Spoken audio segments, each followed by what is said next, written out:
Welcome to the Yimby Playbook. We're going to have a panel here, and we're going to have some discussion about, obviously, the opposite of NIMBYs, but talking about how we get local support for some of the things that we as planners are trying to do. But I'm going to introduce the panel here, and then we'll get into the session. We have with us, Auggie Wasmund, who is the facilitator, and he's in the private sector and is a founder of Revival Development. We have Paul Allred, who after 30 years, instead of retiring and sitting on a beach and drinking umbrella drinks, decided to get into the private sector and is the owner of a private sector business as well and doing consulting. We've got Chris Hupp, who most of you know. He's with SOMIS, but he's also the programs director for APA. Chris and I have known each other for 17 years. Took his sister on a date once. That didn't work out. We're not brother-in-laws, but we're still friends. It's okay. But yeah, we've known each other for a long time. And we have Nick Duerksen. Did I say Duerksen? Okay. Who is also he's the director at The Point. No longer Point in the Mountain, just Point. But anyways, he's at The Point, and so we have a great facilitator and group here for your discussion, and I'm going to turn it over to Auggie. Thanks. All right, so this, just a little bit of a backstory here on how this came together. We were working on a housing summit, and we had recruited these gentlemen and asked them to help us kind of work on this Yimby playbook. We knew we had some issues across the board. Part of what we wanted to do was be a voice for planners, staff, level people, and we realized really quickly that there's stuff happening at the city level that they can't really talk about. They've got families, they've got mortgages, they've got careers to maintain.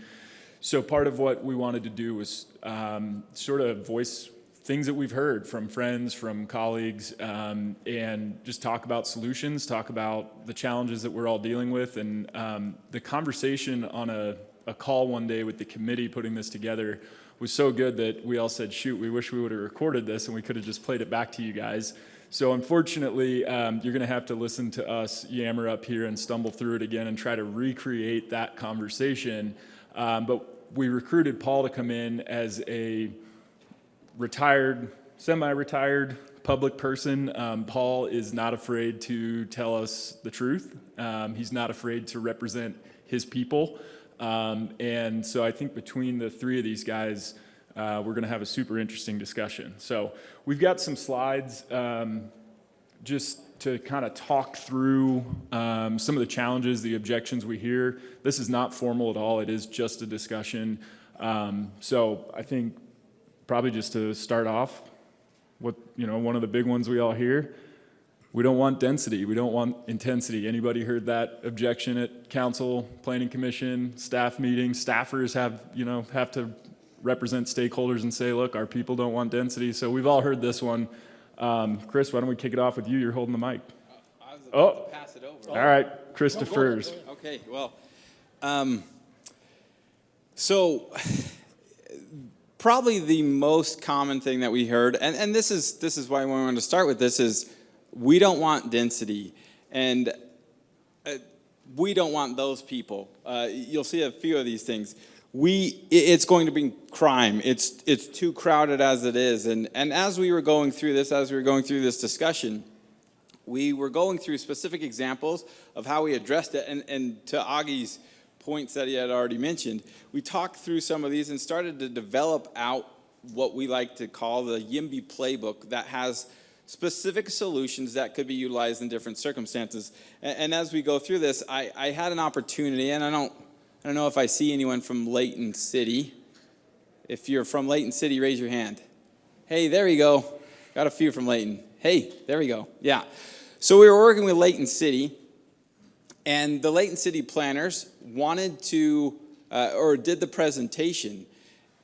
I sat in the audience and I looked for specific NIMBYs that would have potential issue or who had been brought to our attention as being NIMBYs. And I sat right next to them so that as the Layton City planners talked about the topic, talked about the project, and the NIMBY would say, well, what about the traffic? It's going to be blah, blah, blah, blah. I was able to sit right next to them and give them the facts behind all that and resolve that NIMBY issue before it became an actual issue. That's, again, one of the many solutions that we can do. Plant people in the audience. Sit next to the NIMBYs. Get to know them. Understand what their exact concerns are and address those exact concerns. Along that same line, there are a lot of great strategies to counteract NIMBYism. And along what he was saying, one strategy I developed was I would try to meet with the NIMBYs as much as I could one-on-one or in small groups. I'd invite them to City Hall prior to the public hearing, and I'd say, okay, let me hear your concerns.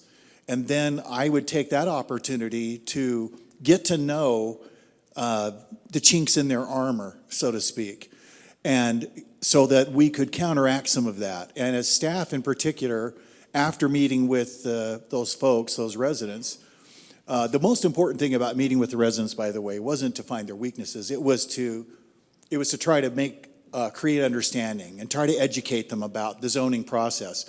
So much of what we see in the public realm are people that come to meetings that are uninformed. They don't understand land use planning at all. They're terrified. They think the sky is falling, and we've all heard threats. We've all heard, some of us have been involved. Anybody here been involved in a land use lawsuit with their city? Okay, quite a few actually, yeah. I mean, I had 30-something years in planning and was involved only in a couple because job one was to keep my city out of court. But getting to know the NIMBYs and able to answer their questions in advance, especially the most vocal ones. I used to go out in the hallway during the public hearing and invite some of the most angry people out. I'd get up from where I was sitting as staff and say, come on. And they'd be like, what? And I'd say, you guys keep going. And I'd let my other staff member, and I would take them out in the hallway, and I'd say, let's talk. And then after the meeting, I would chase down the people who were the most angry, and I'd say, let's talk.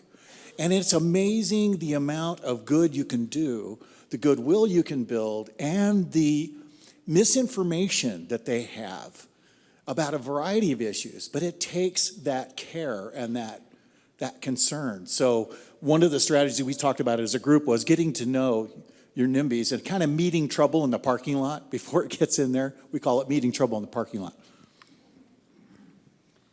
Just adding to what Paul said is have your data, be prepared.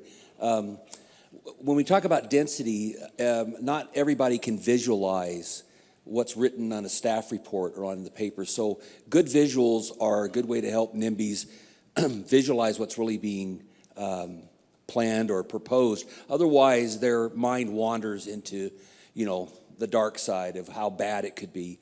So I've learned that you should know the facts, have the information, and have as many good visuals as possible.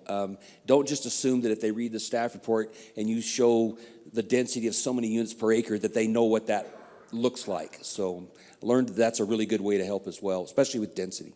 Nick, go a step further with the visualization. You told us about some exercises and trips you've been on. Tell us about that. Yeah, so technology's come a long way, and there's ways obviously for architects to provide kind of a virtual tour. I worked in Sandy for nearly 30 years, and oftentimes the issue would be things such as our view corridor. So there were visuals done to show from this point, the home built up to the east, how much of the view of the canyon would be blocked. We would show those kinds of visuals. Those are a lot of what it is. You're helping them understand what they're going to see. When I worked on the Real Salt Lake Stadium, for example, they heard a stadium. So the assumption is that everything from the freeway to 94 South to State Street to 90th South would all have to be ripped down for a stadium to be built. It really needed about 20 acres is all.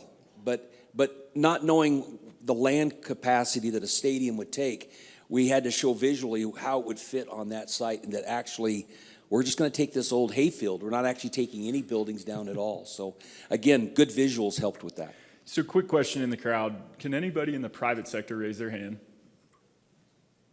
And then public sector?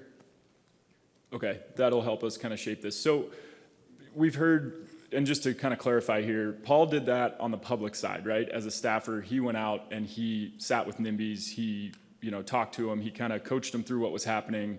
Chris has done it on the private side. I've done it as a private developer where I've created, infographics or photos or whatever I need to do. Nick on the public side has also done that. So as we go through these strategies, just keep in mind, if you're a staffer and you've never taken photos of a view corridor or anything like that, we are talking to you. I mean, that's super helpful. As a developer, I do it because I think it's my job, but not all developers are willing to do that kind of stuff. But if you're a public person and you're struggling with things, this applies to you. So just to kind of clarify, this is across the board, public-private. And touching on that again, with Layton City, with American Fork City, we actually had graphics from a resident's home so that you could see exactly what their view would be and what would actually be addressed. For the public engagement on the American Fork project, we said, here's what a X-story building would look like, here's what a Y-story building and a Z-story building would look like. Which one do you prefer? Which one do you think is going to bother you? And frankly, no one actually had a problem when they saw what it would do to their view. There's some other really effective ways of handling NIMBYism, but from my perspective, what was most troubling for me were, number one, uninformed planning commissioners and council members. Is there anybody on the city council here? Anybody from Kaysville? Okay, I live in Kaysville, and since I retired, I am now on the Kaysville Planning Commission. It is an ultimate power trip. You know why? Because, man, I can confront the NIMBYs, and I do, man. I go after the NIMBYs. If there's anybody here from my planning commission, hey, there they are. We had a good meeting last night, and we didn't have any NIMBYs there, but we had a great discussion about modern income housing, and we had some really, really good stuff come out last night. But a few meetings ago, I had a real blunt conversation with somebody in the audience, and I can do that now as staff. And some of you may say, well, a planning commissioner should never do that. And I'd say, well, you shouldn't be on a planning commission. I honestly believe that. One of the most important things staff and planning commissioners can do is you must speak the truth. You can't chicken out. Do not cave to misinformation. This is the best advice you might get from a former planner is take risks, stick your neck out, and confront BS when you hear it in a meeting. Decisions are often made by public clamor. That's people just pounding and pounding and pounding. You got to do this. And planning commissions wimp out. Ours hasn't. Ours has been really good.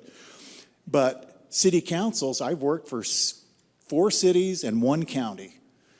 And I'm telling you, there's nothing worse than council members that don't know what they're doing and they make decisions based on getting reelected instead of the right decision.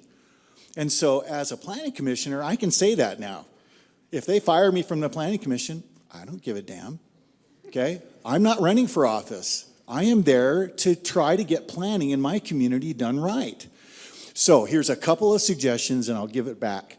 One is, as a planning staff, all the staff members out there, here is something you must, especially planning directors, any planning directors out there, senior planners, guys that have a voice, any of you that have, and women, I meant everybody. Okay, go to your city manager if you don't already. You must have a seat at the table in selecting planning commissioners. You don't have a role except to vote in elections, but you must be the person that helps the city manager and or the mayor or council select future planning commissioners. You are going to be saddled with a terrible planning commission if the planner who has to deal with them, prepare reports for them, if they're unreasonable.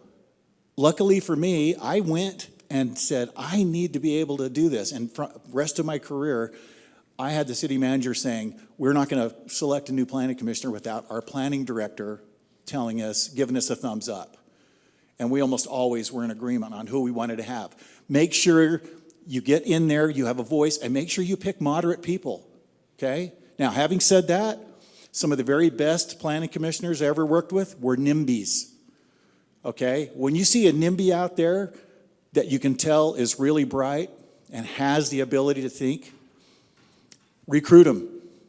A NIMBY can be your very best planning commissioner in the future. And some of those have become the best council members later, because a lot of planning commissioners graduate. So please remember that. Recruit good people for your planning commission, and then you've got to talk to your council members. And I can get into that later, but you got to, when they're running for office, interview them. A lot of them run on anti-growth. A lot of council people run on anti-growth. You got to get to them so they don't get in and fire you. Something I went through. Paul Allred suggesting moderation. I like this. Yes. So on the data, I don't know how many of you have ever heard that you don't want, your constituents, your stakeholders don't want low-income housing because it's going to drive down property values. None of you in this room have probably ever heard that. There's a great white paper put out by the Kem C. Gardner Policy Institute. Dayon Essick wrote it, and it actually provides the data on home values in relation to LIHTC, so deeply affordable housing, and they actually appreciate, I think it's like 10% more than homes in similar communities without LIHTC. So that's a huge misunderstanding there, right? Back to the data, using information to educate people. Your home values, your property values actually rise when you build low-income housing in your community. Pull that white paper, have it ready to go, and use it. It's a great tool. Yeah, to that end, you'll see one of these bullet points. Know the trends, know that information, have it second nature. Because if you, as was mentioned earlier, BS your way through something, and that NIMBY or that resident actually knows the factual piece, the entire rest of your argument is gone. Have the data, and if you don't know something, say, you know what, I will look into that, I'll get you that information.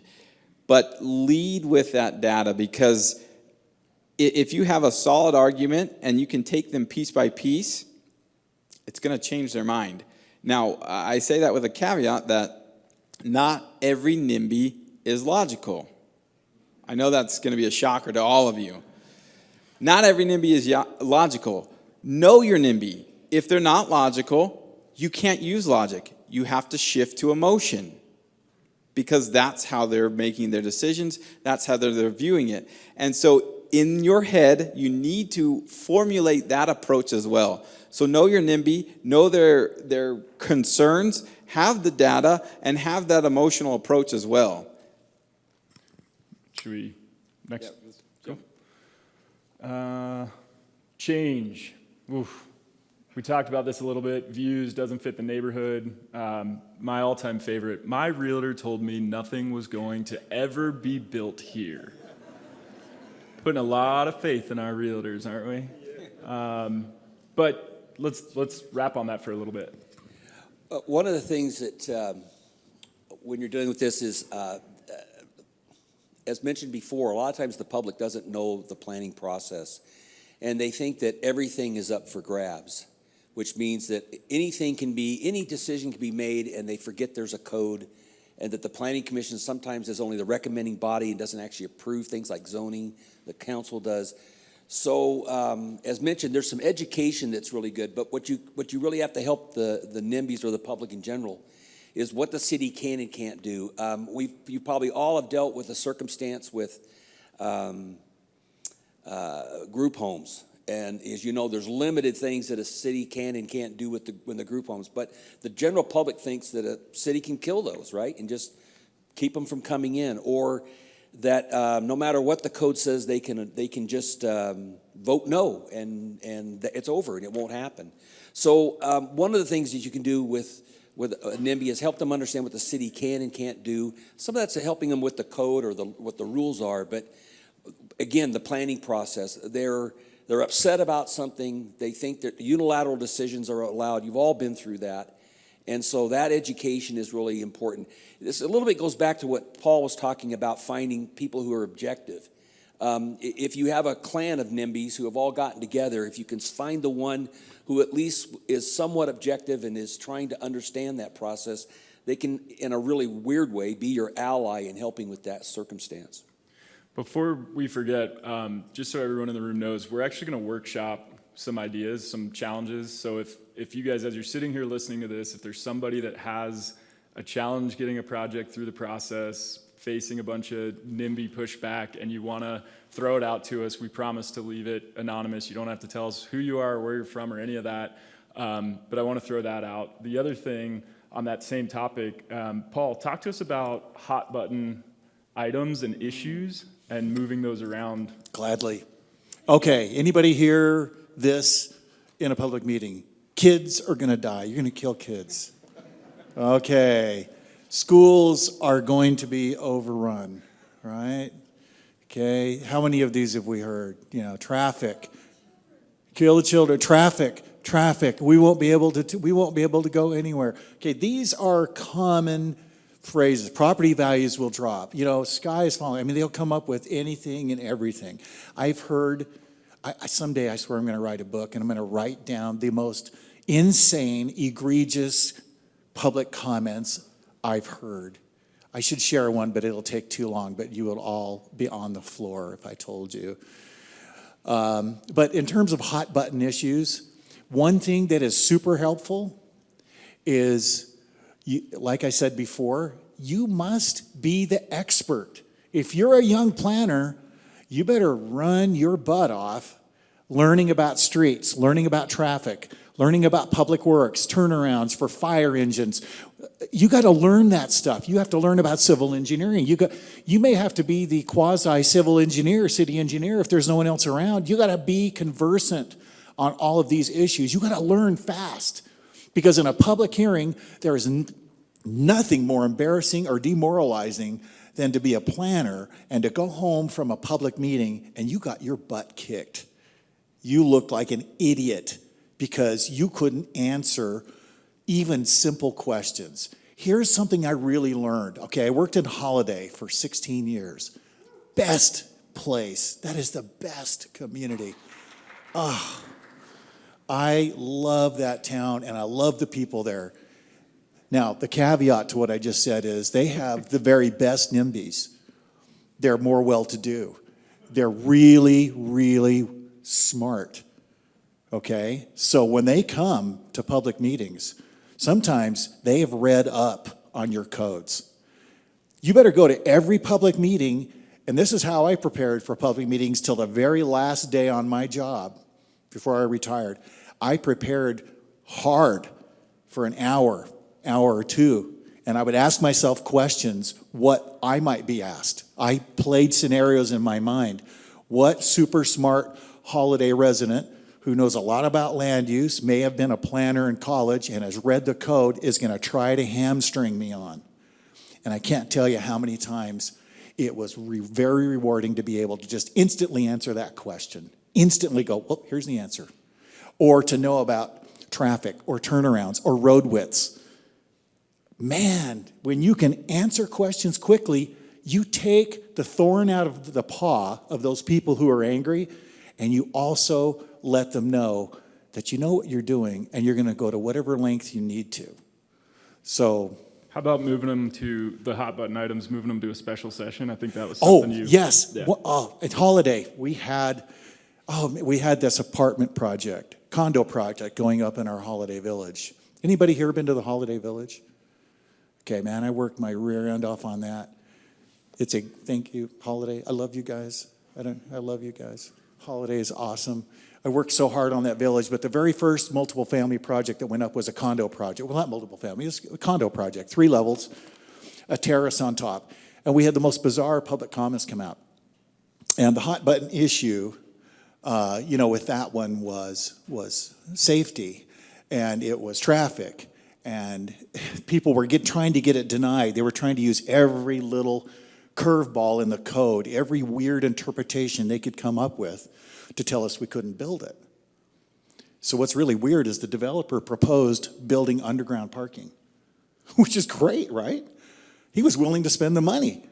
But people were so intent on killing the project that they insisted that people coming up out of the parking garage were going to kill kids walking to school down to the junior high. They were going to come up and out and so fast, and they were going to hit kids. And we were befuddled. And so what the developer did was said, okay, I will park it and I'll just go 1 story higher. And he got the project approved. And the NIMBYs played right into this guy and saved him a ton of money. But what we did, to get to your point, Auggie, this is really useful, is that first public hearing was so hot, there were 30 or 40 people really angry. And so I invited them on a non-city meeting night, a Wednesday night, Monday night, I can't remember. And I said to the audience as staff, I said, any of you who want to understand this project and want to learn a little bit about planning, I will be here for you. I said, right here, this time, and I announced it. And the city attorney came. He came. And so we spent about 2 hours talking to these neighbors, and we talked them through every concern, everything. And I'm telling you, when those folks left, I got more pats on the back, handshakes. A couple of people hugged me and said, thank you for taking the time. Thank you for building understanding. Thank you for caring enough. And so that's important. Just adding that, moving it to a special session also takes that same heated emotion out of your other session. So you've now split it out, and now all of the agitated people will not influence people on other topics that you have in your special session. So you've now split it out and eliminated some of that feeling that wouldn't exist on other projects just because they're amped up on this other item that was on the agenda. Another thing along that same line is there anything wrong with slowing down a couple of weeks? How many of you have ever said, okay, let's continue this. We're going to hold another public hearing. Let's renotice this. Okay, good. Let's renotice this. Okay, same thing. I've done this, yes, 3 and 4 times. 4 is really good. That's dedication. But telling people, hey, we're not going to make a decision in a hurry. That's one of the most important things for NIMBYs. They think you're going to cram this down their throat so fast there's nothing they can do. Slow it down if you need to, and tell them that you'll allow additional comment. It's one of the best things because people want to be heard. Hear them, explain things to them, and you'll get a lot less opposition.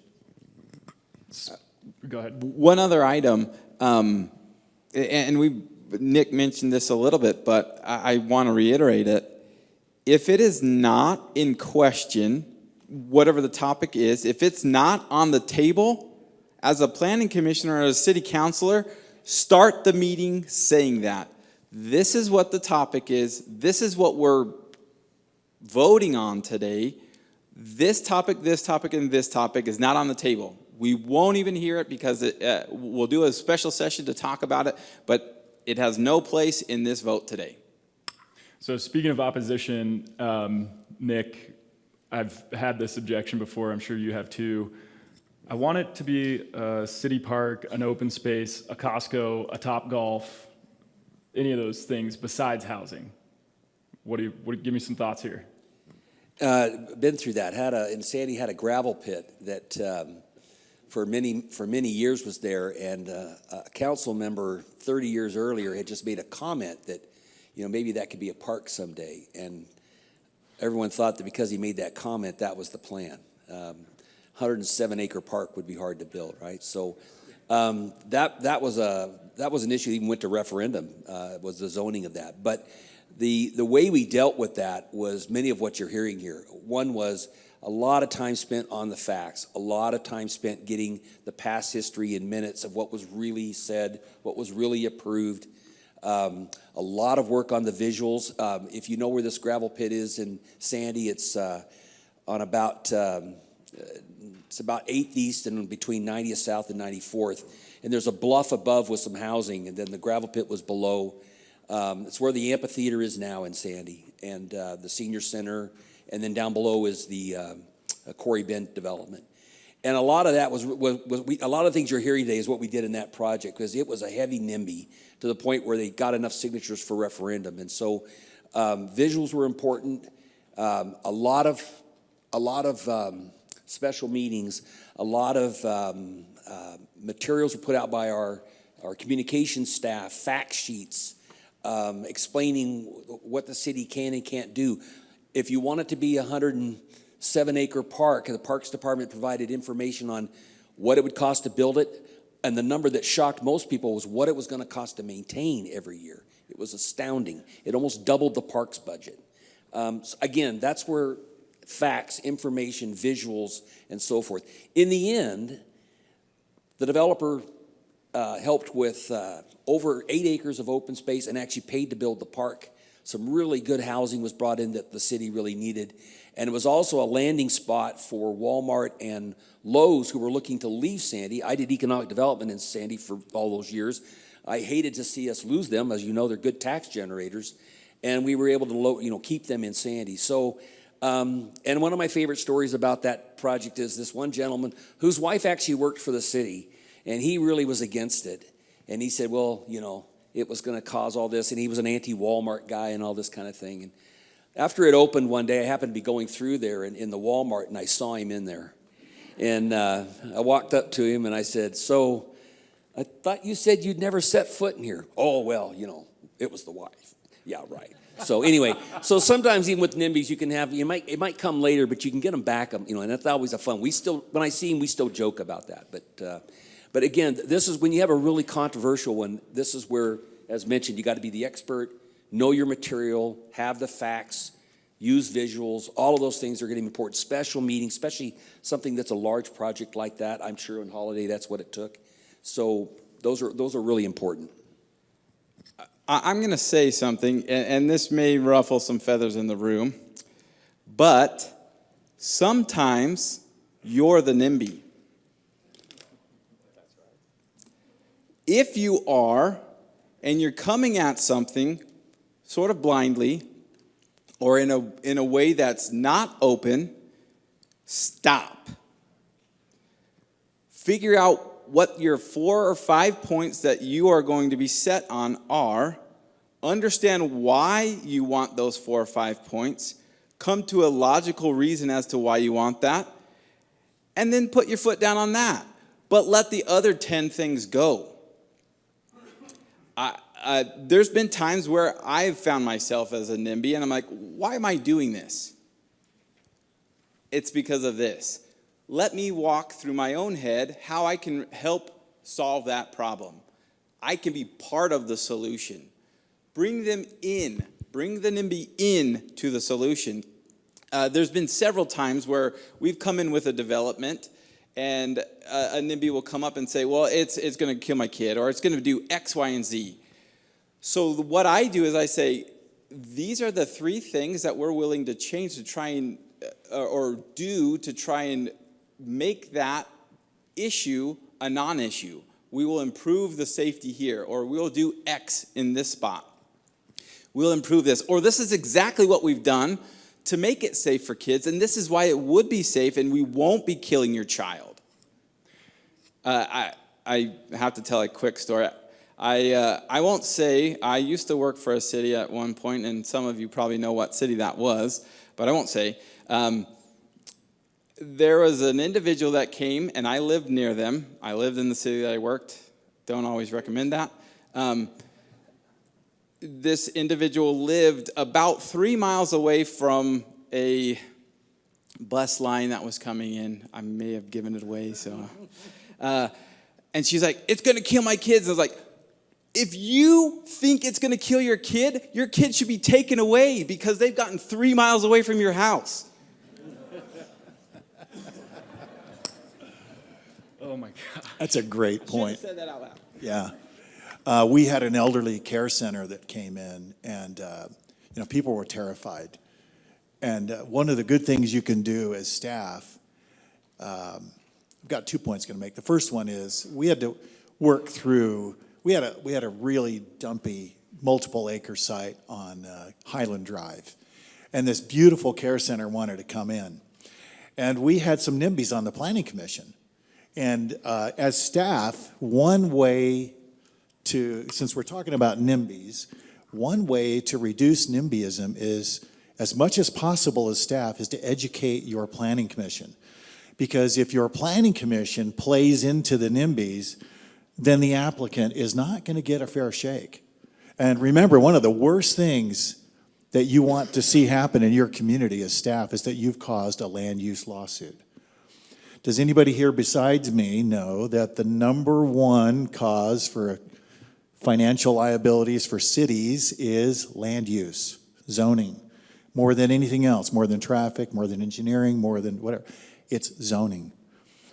When you screw up on zoning, those costs are enormous. So, a little story. This gorgeous elderly care center wanted to come in Holiday.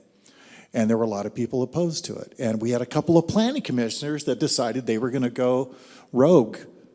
In the staff report, we said, this thing's ready. We had to go through a bunch of hoops to get it approved. But the two planning commissioners, one was an architect and one was an urban designer. And those two guys kept telling the other planning commissioners that they kept telling the applicant that they wanted better architecture and that he had to do this and he had to do that. And as staff, I'm sitting over there going, trying to get them to stop, because there was nothing in the code that required that applicant to dress the building up the way the architect wanted him to. The architect and the other guy, they were both really good planning commissioners, but they were like arrogant, saying, no, we got to do this. You got to add dentils and, all these terms and stuff. And the developer was like, I'm sorry, I've read your code. There's nothing in there on that. And so it went back and forth, and the developer applicant finally said, okay, look, I'm welcome. We had a graphic up, and he went up and said, I'll do this and I'll do that. And most of the planning commission was fine with it. Well, these two planning commissioners pushed it and said, no, no, no. Finally, it came to a vote, and I had said as staff, folks, we don't have the right to require that. That's not okay. Well, we had a 5-member planning commission that night, and the vote was 3-2 to approve. And after the planning commission, I was livid. I had been there long enough and had enough credibility with that planning commission that I grabbed those two guys. I almost grabbed them by the lapels, and I said, do you realize you almost got us into a lawsuit? And they said, well, that thing should look better than it does. And I said, that's not your right under this process. So all of us, the 3 of us here, are going to tell you before we're done, follow your process, follow your rules, follow your procedures, follow your noticing provisions, follow the law. Well, what's weird is that guy left, and he was furious. The applicant left, and he was furious. And I was livid because I was kind of embarrassed. So I told those guys off. They went home. We made up. We were fine. But 10 minutes after the meeting, that developer, that applicant, called me up, and he said, Paul, you're damn lucky that I got a 3-2 vote tonight. And you're damn lucky that I said I would do any of those things, which I'm still committed to, because he said, I'm ready to sue you guys right now, because I know that's not a requirement. And that, because I had told him, guys, we could get sued. If we had gotten a no vote tonight, we had been sued. And he confirmed it a few minutes later. So as staff, if you're a NIMBY as staff, or your planning commission's NIMBY, make sure that you remember your job is to be objective, number one. How many staff people out here, city people out here, have not enjoyed meeting with more than one developer ever? Has staff, you've all loved all of your applicants? Really? No staff member here has ever not enjoyed meeting with an applicant? Oh, there's one honest guy. So going along with this, he's saying follow the process or get sued. Pretty simple. But if you don't like the process, change it or fix it. So when a developer comes in, they know exactly what that process is and they can follow it. But if you're throwing out these other random things, that's where the lawsuit comes in. Follow the process or fix the process. All right, we got to lighten the mood in here. Geez, everybody, I'm like ready to curl up under this podium. Oh, Paul's got more for us. Okay, what I was going to say is, as staff, sometimes applicants are difficult to deal with, right? They are. Sometimes applicants can come in and they are pushy, they're irritable, because they think they're not going to get treated right by the staff. And so there is a conflict right there from the get-go. And so if you want to eliminate NIMBY at your public hearing, one of the best things planners can do is talk to the applicant and coach them on how to not irritate the hell out of everybody. Has anybody here ever done that besides me? Tell the applicant, hey, if you want to get an approval, please don't say this. Please don't go in with this attitude. Please, please, please, because that applicant is going to create a hell for themselves, and it's going to whip up the NIMBYs.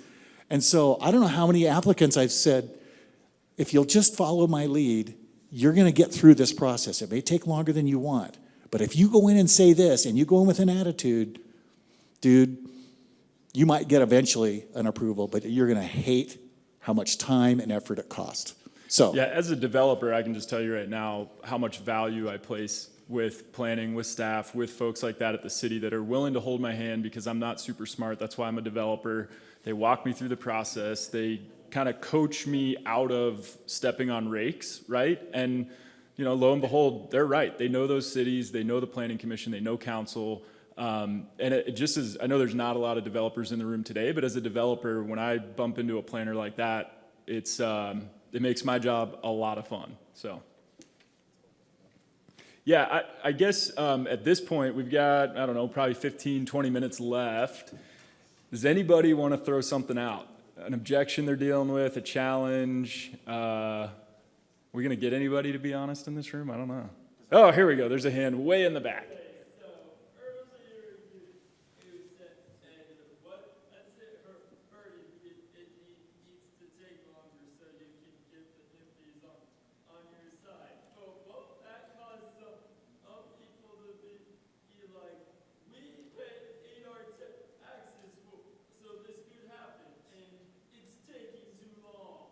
Yeah, so I'll repeat the question basically and make sure, give me a nod if I got this right.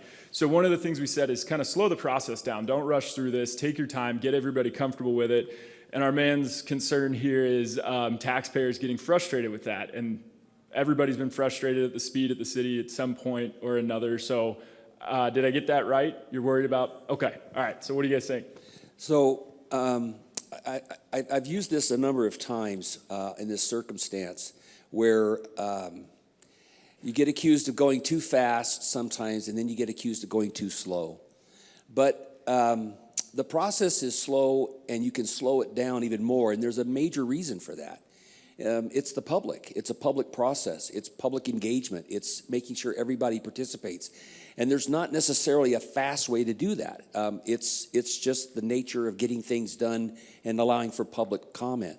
The other thing you can do in these circumstances is you can slow it down and bring in additional experts to help. Particularly if there's a specific issue that's being wrestled with, and there's even disagreement from a science standpoint on it.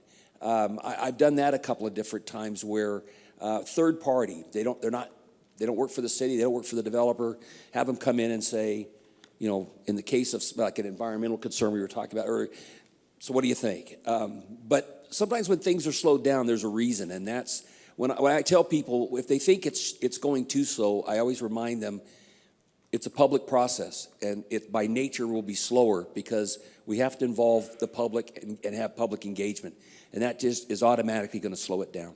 Yeah, I think most of the time the pushback you'd get would be from the developer, the applicant saying, hey, this costs money every day that I'm sitting on this thing.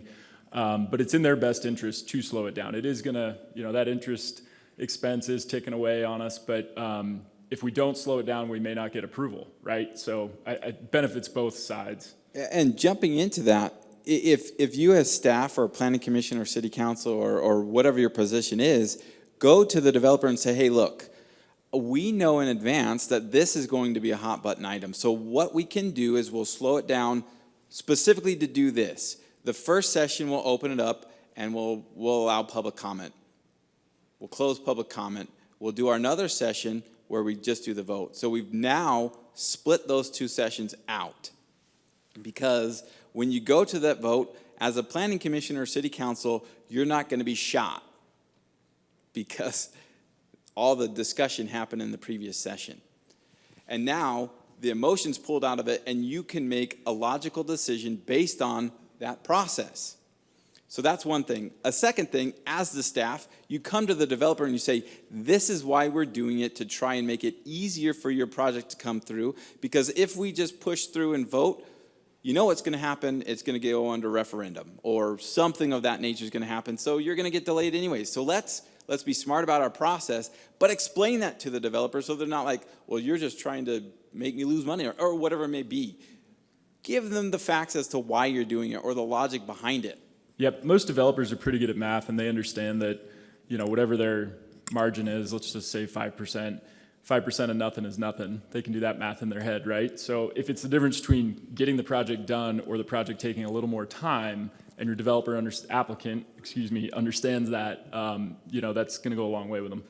I want to second what Nick said. Sometimes bringing in an outside expert is the very best thing you can do. As staff, you automatically don't have credibility with NIMBYs, okay? I don't know how many times I've been accused as staff was, well, you're getting paid off by the developer. You're under the table. You're in bed with the developer. You know, anybody here ever heard that? Anybody here? Okay, not just me. And you know, it's a real insult. I remember one time somebody in a public meeting accused me of that, and I said, are you, and I just spoke right up. Hell with the Planning Commission. They were attacking me as staff. And I'm not really good at taking crap. So I responded to this person when somebody yelled out, you guys are all on the take. And I said, really? Do you think for one, I just said this to the Planning Commission. I said, I got the floor. I said, do you think for 1 minute I would risk my retirement and my reputation to help this guy get a rezone for a 2-lot subdivision? You know, and that just kind of, you know, okay? So sometimes you have to speak up, and you have to speak up forcefully. Another thing is, in Holiday, we had a really good group of outside consultants that we would bring in. And on the city's dime, we would say to the public, hey, you know what? We're going to have the best traffic engineer in the state. We're going to have him come in. We'll pay for the cost of the study. And we're going to study the concerns that you've raised about traffic.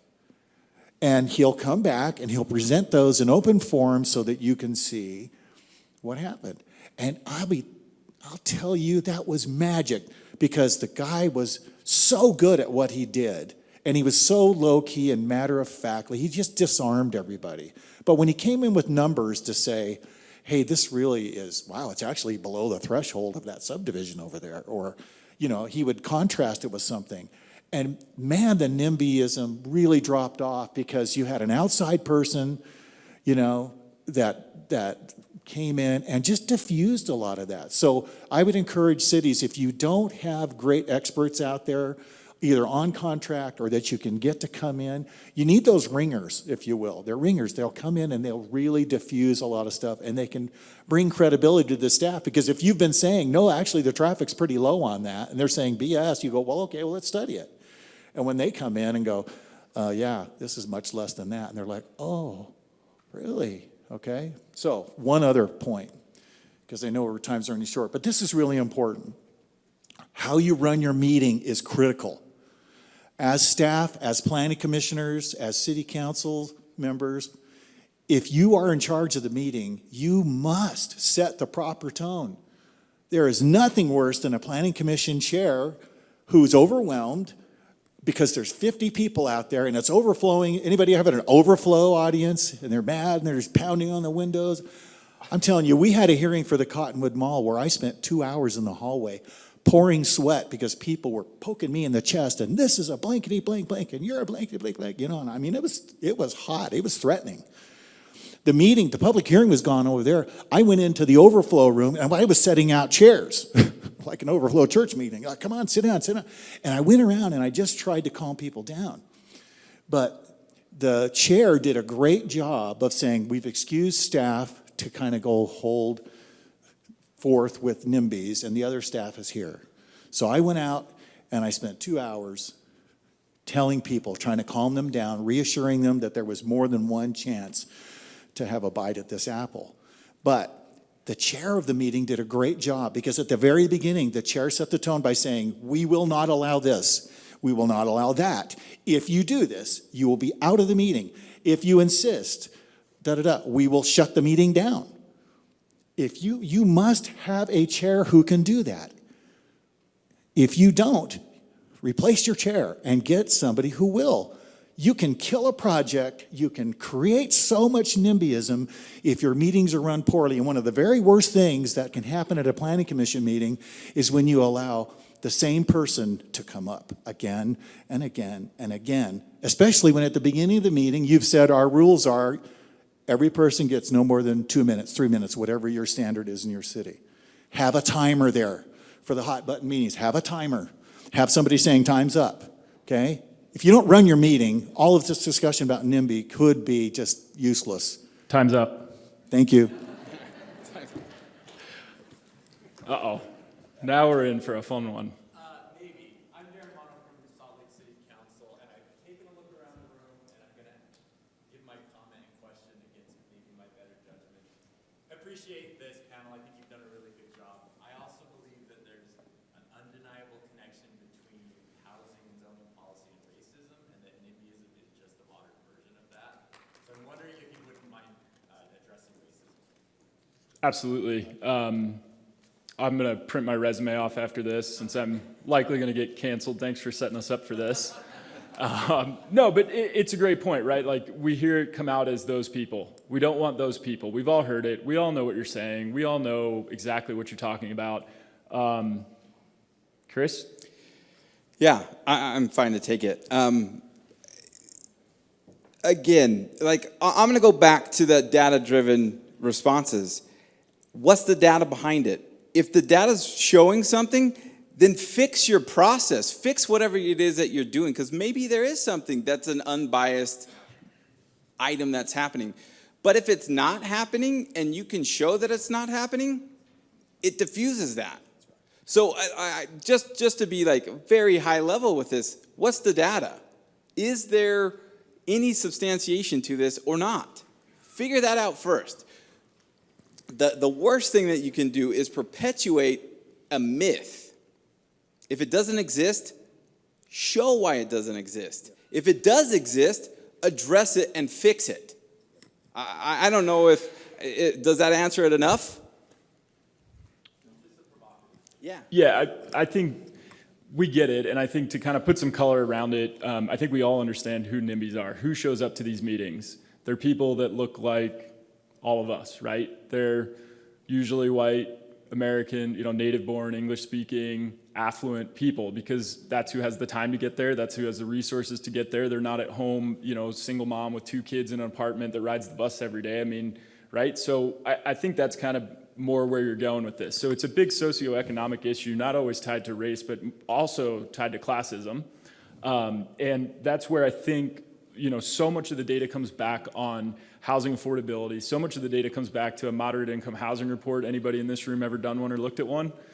So I've used those before in planning commission and city council to explain, hey, 98% of your housing in this city is single family owner occupied housing. Where do your baristas live? Where do the people working at Olive Garden live? Where do the people that wash your laundry, cars, all that stuff, where are they going to go, right? And so you start to have these real conversations with people that's backed by data. And while we don't identify, race in those moderate income housing studies, there's probably some breakdown of like citywide ethnicity. I think just getting to the classism part of it is pretty important. Right? Yeah, I want to jump back in if that's okay. So we're working with a city right now. And there is a perception that half of the city is taking the majority of the moderate income housing and those people. So what we specifically did in this circumstance is we took all of the units in the entire city. We said, here's that dividing line. This is that north side of the city. Here's the south side of the city. This is what you said the problem is. And we did the numbers, and we're saying, there's this much of this unit type, there's this much of this unit type, here's where affordable housing lies. You said that this exists, but in reality it doesn't. That's one example. But I know there's locations where it does exist. And in that case, then it's like, I know that's what you guys are saying. This is what we're going to do to combat that. I want to answer your question directly. because this is near and dear to my heart. I'm a white Mormon guy. I live on a big lot. I live in a big house. I'm of the predominant faith. I am the prototypical NIMBY in this state. But as a planner, and I'm not patting myself on the back here, but in multiple meetings, I have said, are we looking out for our minority groups? Can Hispanics, Polynesians, blacks, can they move into Holiday? And the answer obviously was not really. And in Kaysville, I've raised this issue. I went on a 5-minute rant. I apologize to my fellow planning commissioners here, but we had a rezone. And I jumped all over that. And I said, this is ridiculous. We're 92% single family. What in the crap are we doing to help those who aren't like us? Those of us on the planning commission are pretty much. And so it is about race. It is about those who are working in our restaurants and our service people. I had a comment 30 years ago in a meeting in Centerville. I was the planning director in Centerville for about 10 years. And I had a comment that really was deeply offensive. And I don't know if I should say this or not. I don't want to offend people here. Not touch that one. Okay, I won't touch it. But it had something to do with, well, Paul, we've got about 2 minutes left. Okay. So Anyway, that's probably anyway. a good. We'll I raised the issue, and it got me into a lot of trouble. time is up. All right, so we're gonna close this out. Thank you guys so much. I think we just give. I think if we give just a couple more minutes here, and I'll let you guys just wrap it up when you're done. One more. Yeah, right there. So I don't know if you want to start with these options. Yeah, they're listed up here, but when working with NIMBYs, there's three things that I always feel like are really important. One is know your material, know your facts, do your homework. The second is stay in the process. A city attorney I worked with for many years in Sandy used to say, read the code, stay in the process. Read the code, stay in the process. I think she said that to me hundreds of times over the 30 years I was there. And the last one is I had mentioned earlier is use technology, good visuals, third part. Just use technology can help you a ton with NIMBYs because if you leave a void in their understanding, they will fill that with the downside of everything and not the positive side. So don't leave things for them to interpret. Give them information that they can visualize and see, or they will interpret it differently. They don't always know what the terms mean. So those are three things that I think working with NIMBYs you really have to do. In addition to, like Paul and Chris said, getting to, talk to them and so forth. But those three things are really important to build that relationship. And we won't go over all these because we're mostly out of time. But one of the things, so my previous life I did marketing. Positive approaches go over so much better than negative. If you focus on these positive things or the things that you can do versus these are the 1% things that you don't want to have happen in this, that leaves 99% unknown. Focus on the 99 and let the 1% say, okay, we get that. We know you don't want that. Let's see what you actually want. Otherwise, we still have a completely unperfect picture. All right, Paul, bring us home and don't get any of us fired. Okay. Here's one last thought. As public servants, most of us are public servants, I would just recommend one thing to end, and that is after dealing with a raucous public hearing, something that was ugly and everybody goes home stressed out, are you guys focusing as planners, planning commissioners, council members, on what went wrong and then analyzing that? This is something I used to do after meetings with any of the planners that were on my team. One planner in particular, we'd go back into our darkened office and we would talk and say, okay, where did we mess up? What could we have done better? You can save yourself a lot of trouble in the future by analyzing what you've done wrong, what you did right, reinforcing the good, and fixing what could have gone better. Great. Thank you all for hanging with us. Thank these gentlemen. Appreciate it.